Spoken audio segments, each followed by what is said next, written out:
Hi, this is the Paul McGuire Report, and I'm Paul McGuire. I want to talk to you about a very important subject, a subject, unfortunately, that has been misused, but an important subject, a very important subject.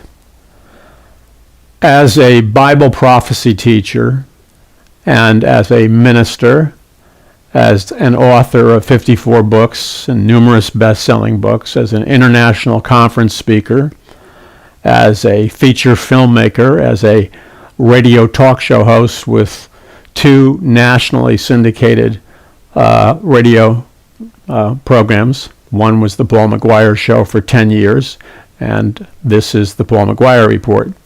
And as a frequent contributor to Fox News Network, the Fox Business Channel, and CNN and other programs, the History Channel, that did a number of specials on me.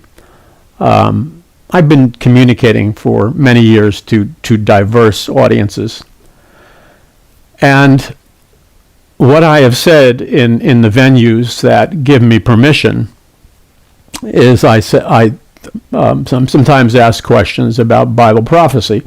And I simply say that I believe that we're in the latter part of the last days. Now, I never say I know when Christ is coming, because nobody knows when Christ is coming. But I do believe in the words of Jesus Christ when he said, "Occupy until I come." And in that message, Jesus Christ is telling every one of his disciples, you and me, anyone who believes in Jesus Christ, anyone who has put their faith in Christ, is a disciple of Christ. And he tells us, those of us that are disciples of Christ, to occupy until he comes. Well, what does that mean? That means we're not to allow evil to run amok in our nation, our society, and world. We are assigned with the task of spreading the gospel message of God's light and God's truth and God's love, and many of his other truths from his word to all peoples all over the world. The Bible says that we're to win souls for Jesus Christ. And Jesus gives us the Great Commission where he says, go into all the world and preach the gospel. So here in America, we've been blessed with so much opportunity.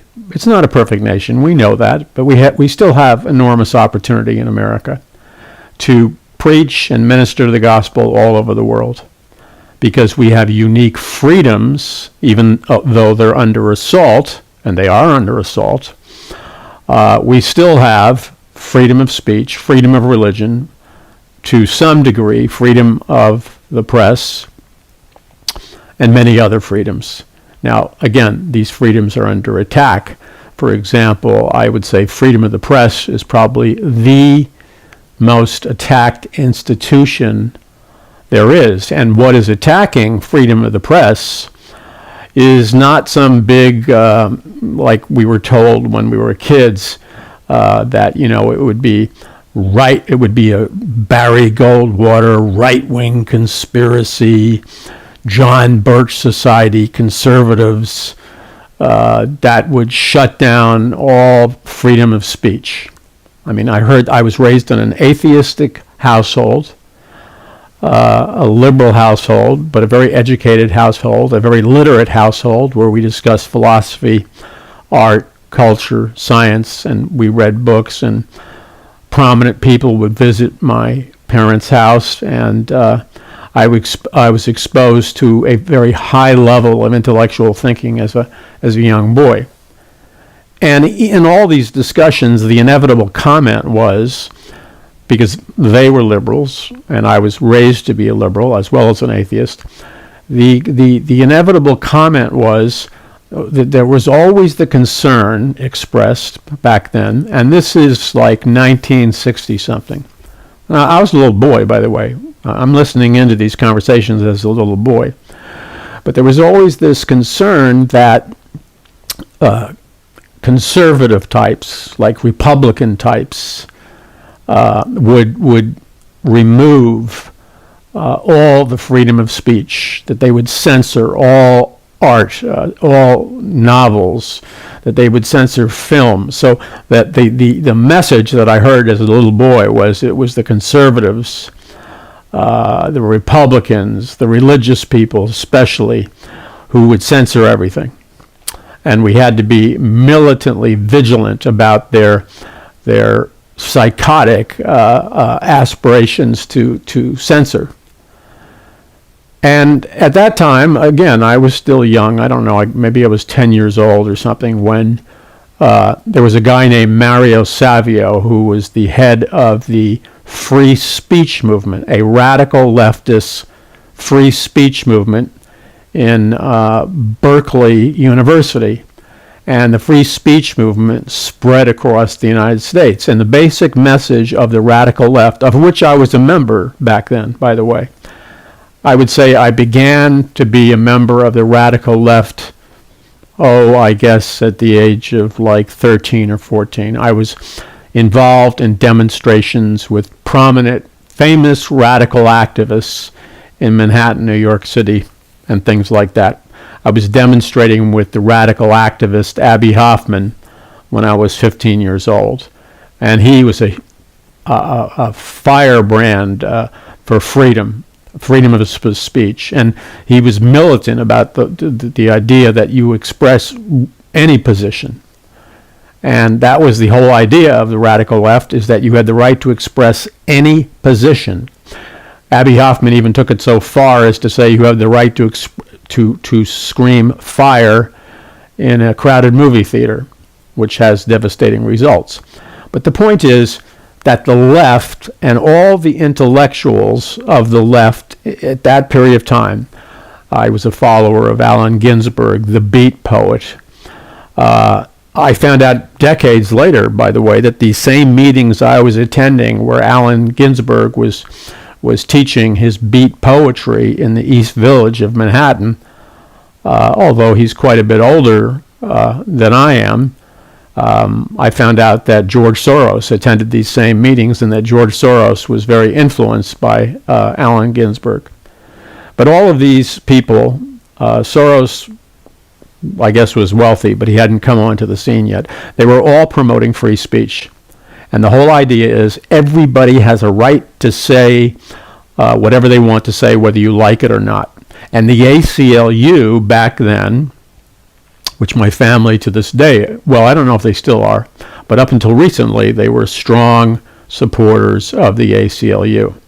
The ACLU has flipped, in my opinion. They've gone into the twilight zone because the ACLU defended militantly back then the rights of every individual to write books, make films, speak their mind without fear of a totalitarian regime. And there were many court cases with famous novelists like Henry Miller, wrote a series of novels that were authentic literature. Henry Miller's novels were highly creative literature. He was a brilliant writer, and yet his novels were in court battles because people accused them of being pornography. But the purpose of Henry Miller's novels, which I read in college, was not to be pornographic. The purpose was to make a philosophical statement in which sexuality, open sexuality, played a major role in life, which it does.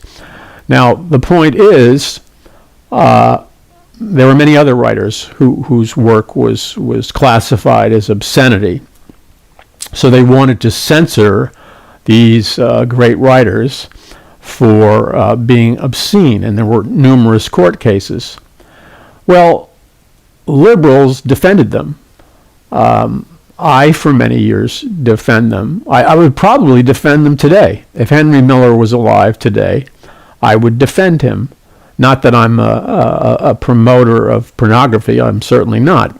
But the point is that if you have free speech and freedom of the press, it's a two-way street. You can't just have free speech for some. You have to have free speech for everyone, and that means even if you do not like what somebody's saying, what their philosophy, what their politics are, they have the right, as long as they're not advocating violence, they have the right to express themselves in terms of free speech and freedom of the press. Now, here we are today in modern America, and a very interesting thing has happened.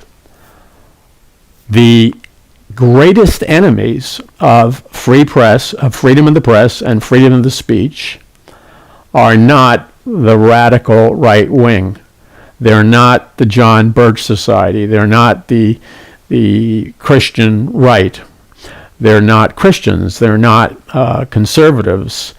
They're not Republicans. The people who are all about the business of censorship and shutting down free speech, that we were warned would be the enemies of free speech and freedom of the press, in fact, are not. The irony is that the left has morphed and changed over the decades. The old left was intellectually honest and intellectually consistent. The new radical left, to be quite blunt, is fascistic in its approach. It's fascistic in its approach because it will not tolerate free speech. It will not tolerate freedom of the press. So we now have an unexpected dimension and assault on our rights and liberties as citizens in America. And that is that the persecution, the militant censorship, the Orwellian state, George Orwell, 1984, Big Brother, the thought police, groupthink, brainwashing slogans like freedom is slavery, and so on and so forth. All of the censorship, all of the attacks on freedom of speech, freedom of the press, is coming from the radical left. Now, what that means is the radical left has changed its DNA. It no longer is operating according to the same DNA it did decades ago. It has become a militant force in American society, which is all for censorship, and under the guise and under the disguise and under the Trojan horse of political correctness, the politically correct movement is nothing more than a neo-Marxist fascist movement, which is an interesting hybrid. In fact, I would call the hybridization and the mixing of the fascist DNA of hardcore Marxism and Hitler's National Socialism, I would call that the DNA of fascism and censorship and political correctness merging with the DNA of the old left, which believed in total freedom of speech. And they've now morphed and produced an entirely different leftist movement, one which is, by its very DNA structure, the double helix spiral, by its very DNA structure, it must continue on in an ever-escalating totalitarianism, censorship, fascism, brute force, police state, dictatorship. No, that's not an opinion of mine. That's not a speculation of mine. That is a rational, intellectual, honest appraisal of examining the roots of a movement, where this movement is going today, who are the leaders of the movement, what they're espousing, and who is fueling them, who is financing them. And when you draw back the curtain in this Dorothy and the Tin Man and the Cowardly Lion, who are marching down the golden roads to the wonderful Wizard of Oz, in that MK Ultra alternative reality universe, you discover that Oz is not what you think it is. And yet they're off to see the wonderful Wizard of Oz. And when they finally arrive there, they hear this booming authoritarian voice. And that booming authoritarian voice reminds me of the mainstream media, who are totally controlled by just 4 globalist, that means international corporations. Whereas when I began my career as an author, 300 corporations owned different pieces of the media. So the very fact that you had 300 different corporations owning different TV, radio, magazines, etc., 300 individual owners created an accountability and checks and balances. When you consolidate the power of the mass media into the hands of 3 to 4 all-powerful globalist corporations, you essentially have a matrix. You no longer have a media. You have a matrix. So what we have in America today and in Western nations and in Europe, we no longer have a free media. We have a virtual reality projection or an artificial reality construction that most Americans and Europeans live in via their social media, via the internet, via their cell phones, via laptops, computers, and so on and so forth.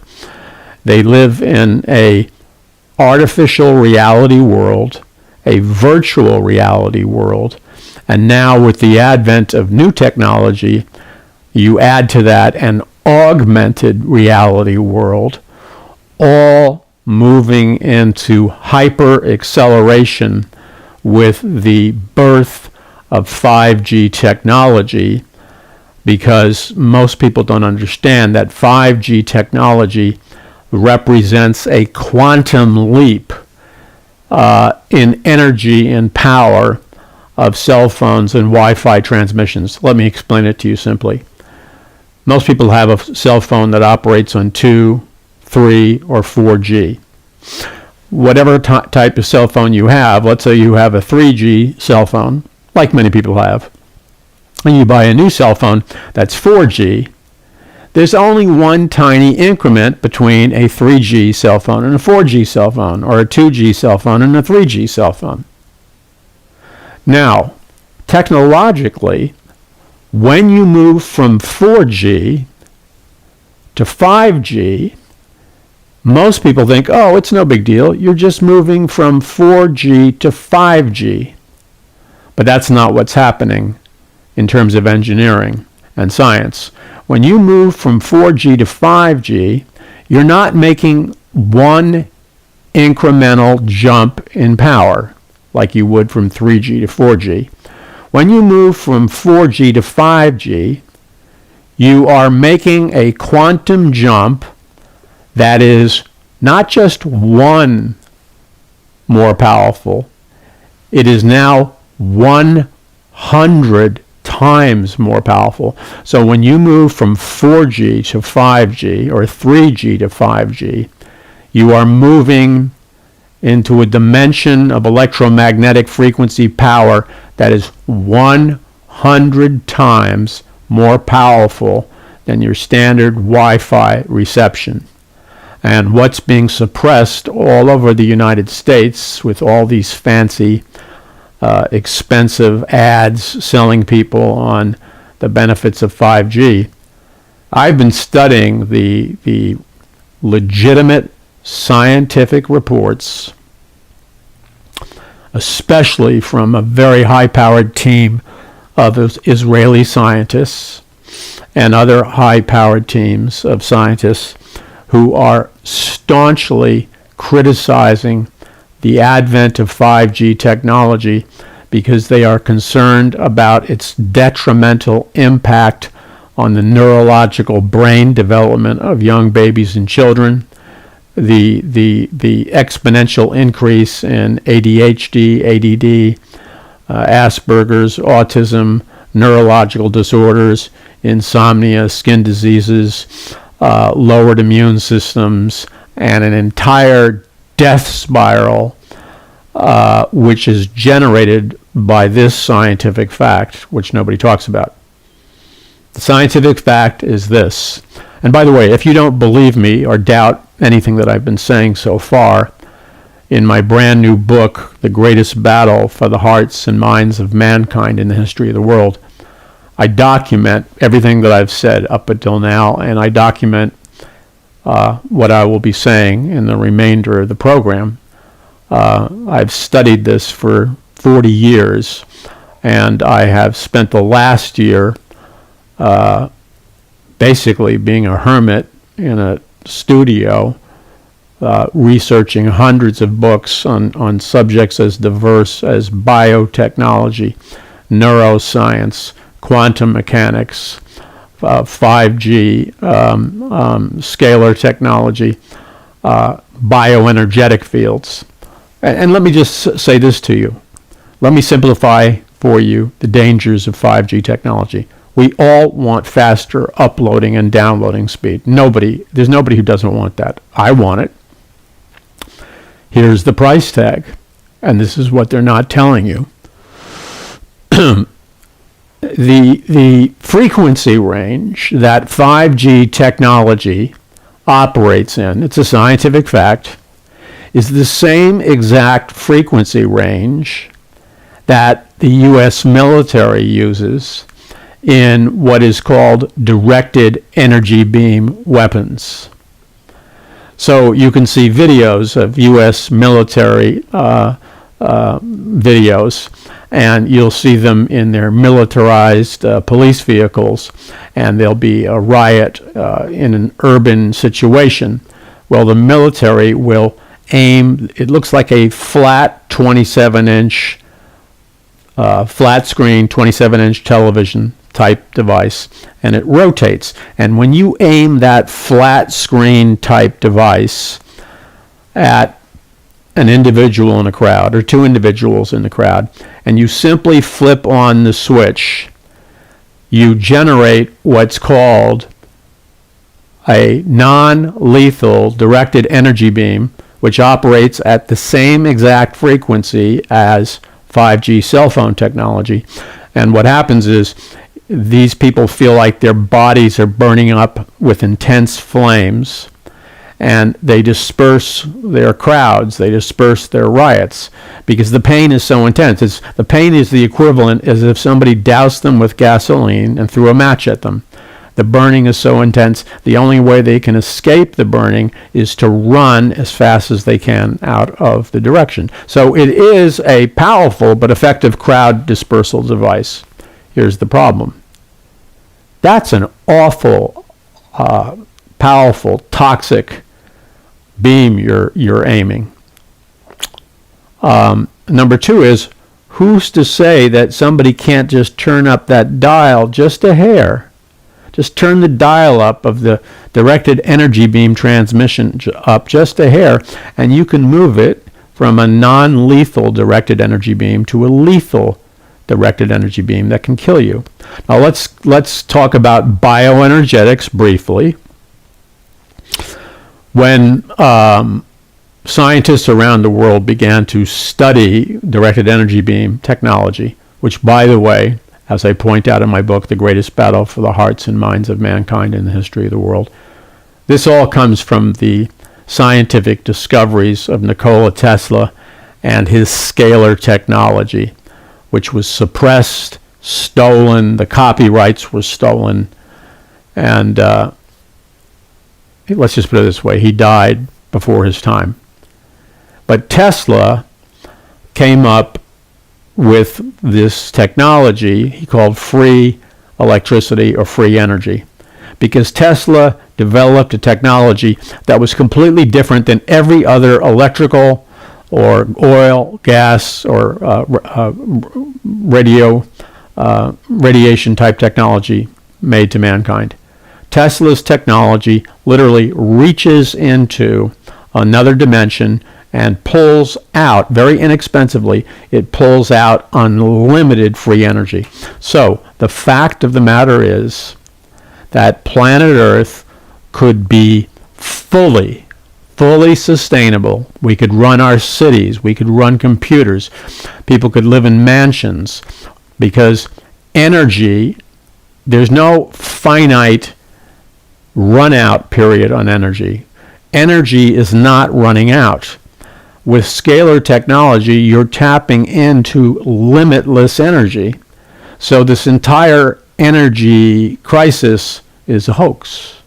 Just read the documents on scalar technology. Now, I'm not an engineer, I'm not a scientist, I'm a layperson, but I've read the scientific documents, and I've talked to engineers, and I've spent quite a few hours studying scalar technology documents, and that technology works.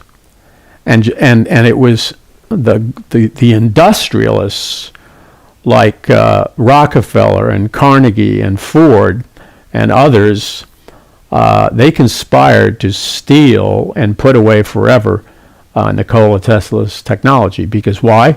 They want us to be, despite all the bravado and the double speak about wanting to be environmental, wanting to stop climate change, despite all the violin playing about these major energy corporations being for sustainable development and cooperating with the United Nations Agenda 2030, the fact of the matter is they're totally invested in oil, gasoline, fracking, so on and so forth. They don't want Tesla's energy. You see how you have been manipulated through a press, a mainstream media that has given you a virtual reality glimpse of your reality that is not true, that is an artificial reality, and it's composed, you're being bombarded with messages to give you a consciousness, to give you a mental perspective, to give you a download, if you wish, to brainwash you, if you want to be more primitive, to indoctrinate you, if you want to be even more primitive, to target you for mass mind control, if you want to just really take off the gloves, and to program you and to program your mind and your cognitive abilities and your consciousness into believing that our world is running out of resources. We're running out of water, we're overcrowded, we're running out of energy, we're polluting the earth, and they promote crisis after crisis after crisis, and because they're very wealthy, they communicate to you that all of these are super crises, and unless we deal with them, we're going to bring about a climate change Armageddon upon ourselves, and the human race will be extinct.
Now, the question is that true or not? And the whole idea is that if that we were to curtail our consumption in Western societies, if we would ride bicycles, if we would live in tiny eco-friendly cities and eco-friendly 500 square foot apartments, if we would not eat meat, if we would lower our electricity consumption, if we did have cars, we would all drive cars the size of golf carts, but really they want us to ride bicycles. They want us no longer to live in the suburbs or rural places. They want us crammed into eco-friendly cities where they can monitor mass surveillance, and we use very little energy consumption. On top of that, they have a global plan to reduce the Earth's population. This is a fact. This is not science fiction, and it's not paranoia time either. They have a global plan that they have imprinted into a monument in the United States called the Georgia Guidestones, in which they say that their goal is to reduce the Earth's population from 7 billion people to just 500 million people in like 10 years or so. And they're very serious about it. That's why this Agenda 2030 is moving full speed ahead. Now, the question you have to ask yourself is, if, let's be intellectually honest, if the energy crisis was solved in the 1920s, which it was, which simply means mankind has an inexhaustible, endless supply of free energy developed by a technology invented by Nikola Tesla. It's called scalar technology. It works. It did work. It works now. But there are powerful forces which will not allow you to manufacture Tesla technology. Why? Because they want you crippled, and they want you to be dependent upon oil and coal and gas, because the big international banking families, this is how they control the earth, and they control global fortunes. They need an artificial crisis. That's how they operate. Because at the highest levels, you have to understand something. Their operating procedures are based on ancient occultic principle called order out of chaos. Order out of chaos is the ancient occultic Luciferian principle that the elite, the globalist elite, use in our society today. A contemporary usage of the term order out of chaos is manufactured crisis. So you see, as you watch your television, as you talk to your neighbors, as your kids get indoctrinated in the school systems, notice how you are exposed and your children are exposed to almost a stroboscopic intensity of artificially engineered manufactured crises for the purpose of destabilizing your consciousness, for the purpose of causing you neurologically and with your cognitive thinking ability, when your mind is bombarded. Have you ever been into like a dance hall? I've never been into a rave dance concert, but I've seen videos of it.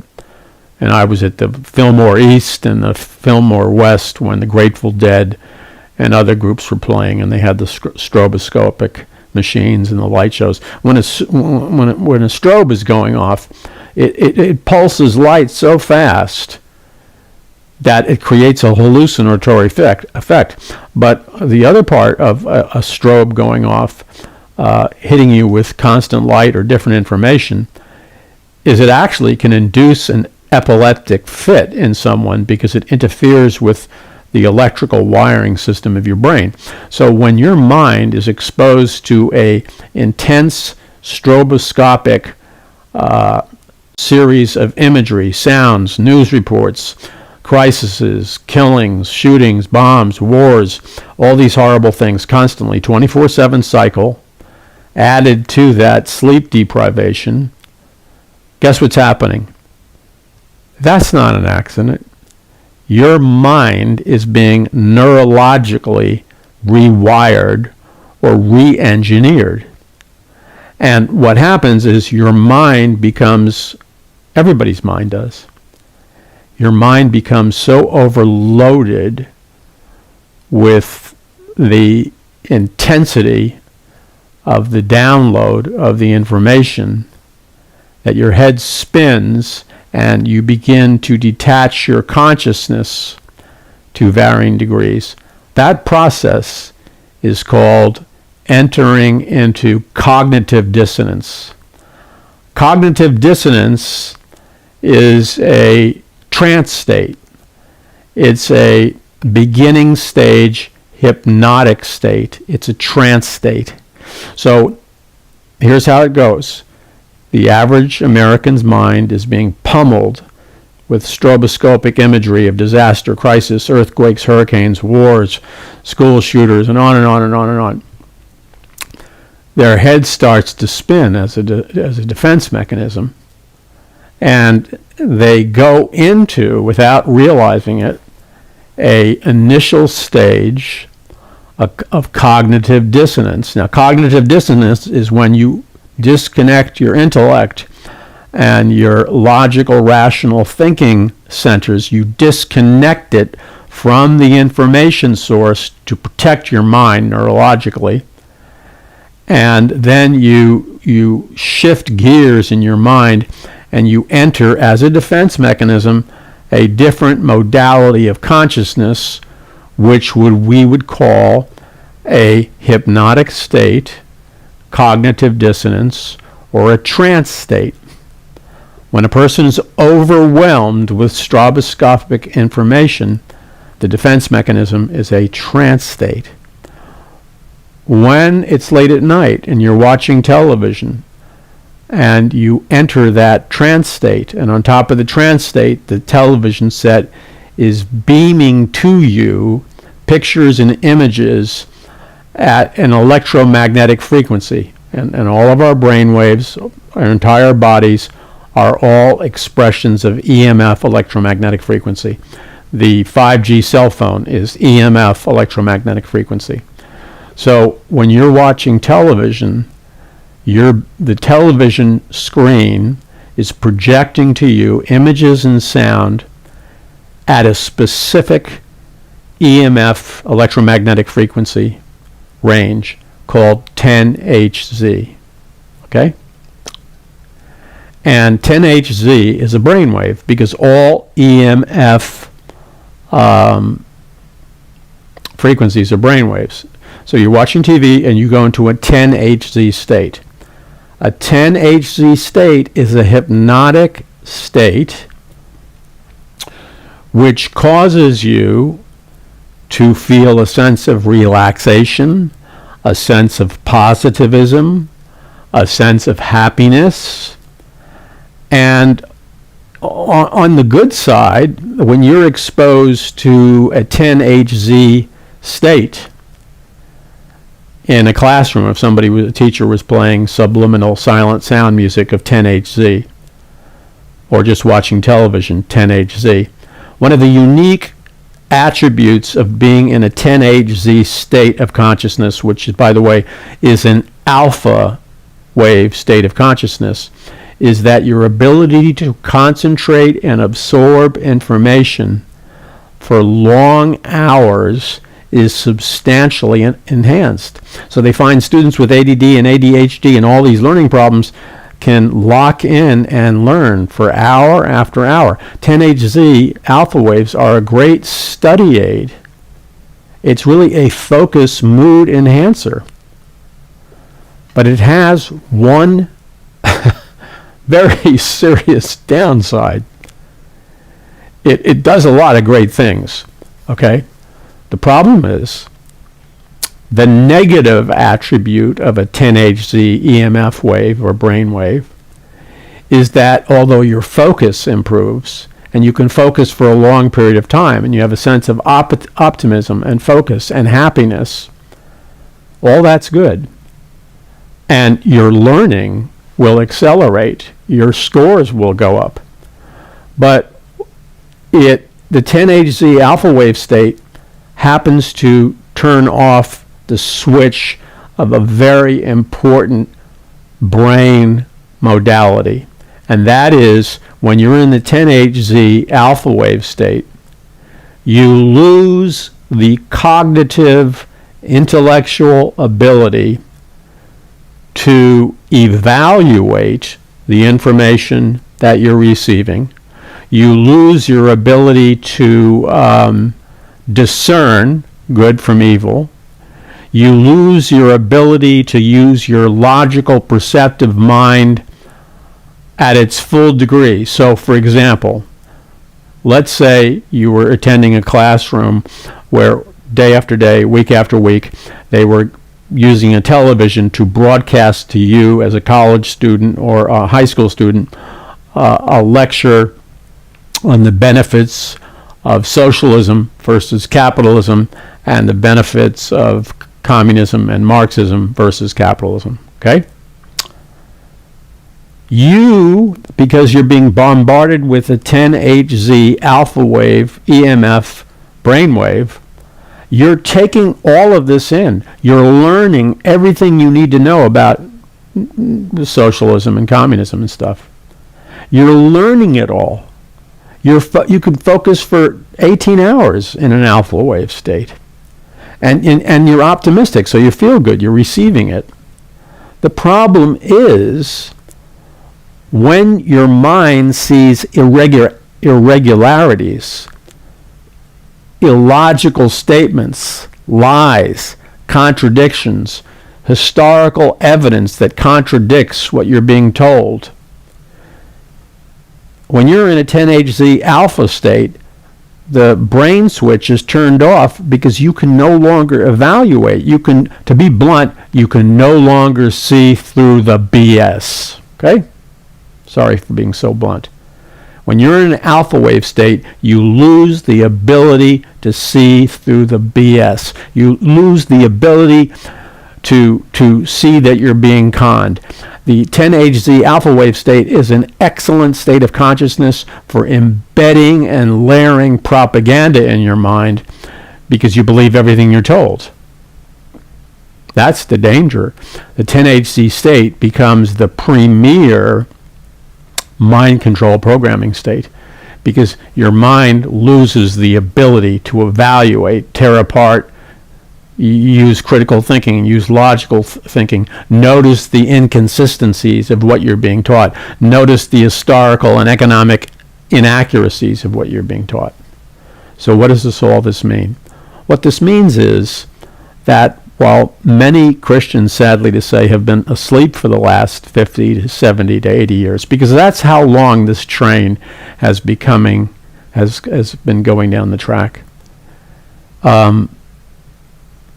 Our world, very intelligent, genius-type people have developed a highly scientific system of controlling the masses. And unless you're aware of the system, you can't guard yourself against it. And this system, as I go into, by the way, all of this you're going to need more information on. And I recommend you get my brand new book, The Greatest Battle for the Hearts and Minds of Mankind. I recommend that you get Conquering the Matrix, so you can deprogram yourself from mind control. I recommend that you get yourself A Prophecy of the Future of America. I recommend that you get yourself Mass Awakening.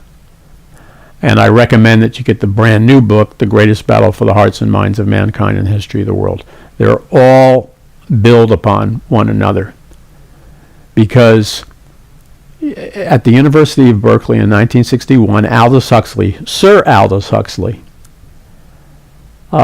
gave a lecture he was the author of Brave New World. he gave a lecture to a convention of neuropsychiatrists at the University of Berkeley in 1961, where he told them, I'm paraphrasing now, but I have the exact quote in my books.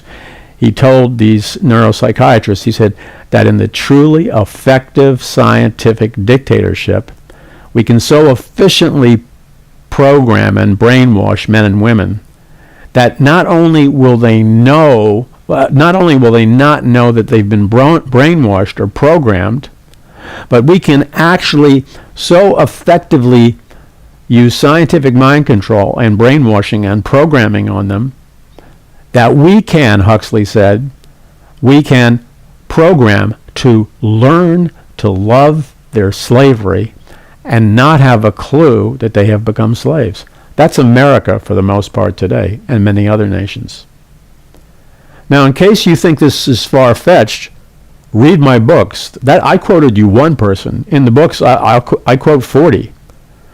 Zbigniew Brzezinski, the Secretary of State for numerous United States presidents, brilliant intellectual, co-founder of the Trilateral Commission with Rockefeller, an evil intellectual, wrote in his 1976 book, Between Two Ages, he modified Huxley's words a little bit, and he said, in the truly effective scientific dictatorship, now that's what Huxley said, he didn't use Huxley's term, the scientific elite. I guess it was his ego. He changed the term. He called it the technocratic elite. But what Brzezinski meant by the technocratic elite was the same thing that Huxley meant by the term the scientific dictatorship. And Brzezinski said that in the technocratic elite, and this book was written in 1976, that we're going to use mass electronic surveillance to control every move, monitor the people, and we're going to use scientific mind control, brainwashing, and propaganda to control the masses. And then, Brzezinski said, with not even blushing, he said, we're going to use psychotronic weapons on the people in all the different nations. So we openly said they're going to use psychotronic weapons on the people. What are psychotronic weapons? Psychotronic weapons are this massive arsenal of mind control, brainwashing, hypnosis, programming, MK Ultra, this massive technology, the massive drug arsenal, the massive neuroscience, brain chip implants, computer to brain communication, the implanting of memories, the erasing of memories, programming people electronically, connecting people's minds to satellites, projecting, creating dreams and programming them into people, changing their personalities. I mean, the wildest ride you can think of in terms of science fiction technology and sciences, they were developed beginning in the 60s and 70s, and they are so far beyond what you could possibly imagine in the time period that we live in. So I want to summarize this beginning session to say this. What I shared with you is reality, period. So you have a choice. The choice is you can remain a dummy. Most Americans like to remain dummies because there's the psychological principle called the bias of normalcy. And that's why they choose to remain dummies, because it causes psychological anxiety and unrest to depart from the herd mentality and to think. So most people would prefer to embrace what they consider to be normal, even if it's a mental hospital in abnormal. They would prefer to embrace flat out crazy as long as it's their normal. But they're absolutely terrified of getting out of that small shoebox of human consciousness we call normal and actually thinking and asking the questions that they need to ask themselves so that they can be truly free and powerful human beings. But most people won't do that because their minds are programmed to love what they consider to be normal. I want to end this session with this sharing of truth to you. The infinite personal living God of the universe did not create you to be a robot, to be a cyborg, to live in a virtual reality, an augmented reality. The infinite personal living God of the universe did not create for you to be a computer. He did not create for you to be programmed by the technology and science of evil men. Do you know when these first scientific experiments began? Well, a lot of them began in Auschwitz and the other Nazi concentration camps, because the first hardcore brainwashing technology was developed by the Nazi mind control scientists as men. The evil mind control scientist, Dr. Mengele, in the concentration camps, would experiment on the captive victims in the concentration camps, and he would program their minds. But I cannot tell you with my words the host of abomination, the unbelievable sadistic acts, the horrors that he subjected innocent human beings to. If I was to read you a description of what was done to these concentration camp victims, and by the way, what was done to victims in the United States, because the United States brought 10,000 Nazi rocket scientists and mind control scientists secretly into the United States of America in 1947 under a secret operation called Operation Paperclip, where the Nazi mind control scientists, including Dr. Mengele, began to do these same horrific experiments here.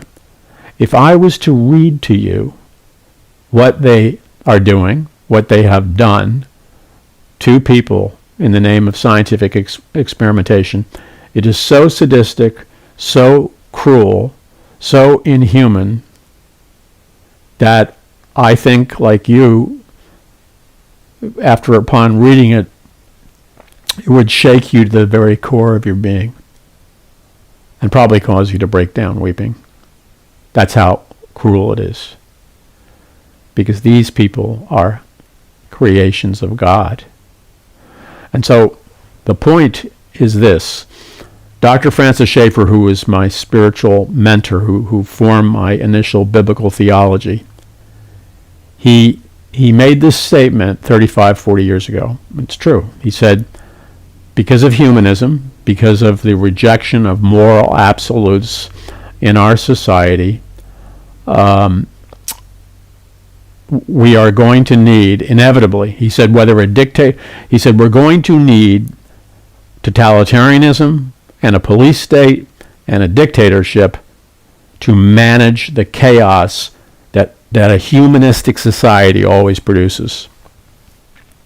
And he said, it will not matter whether the dictatorship comes from the right or the left, but either a dictatorship from the right or the left will rise to manage the chaos. And you see, the point I'm trying to make to you is that we're on the precipice of this chaos right now. Where we are in time, where we are in current events, where we are with certain things that are going on in our nation, you hear continual talk of a potential civil war. I don't know if that'll happen or not. But even if there was the beginning of a civil war, what would happen would be a catastrophe. And God doesn't want a catastrophe. God doesn't want a catastrophe. God wants to supernaturally intervene and set his people free. But in order for them to be set free, they have to acquire knowledge. Knowledge is power, and without vision, the people perish. So we will march in to tyranny if we don't know the truth, study the truth, and obey the truth. I'm Paul McGuire. Visit paulmcguire.us. That's paulmcguire.us. And send this message far and wide, because there's massive censorship from this Orwellian stuff.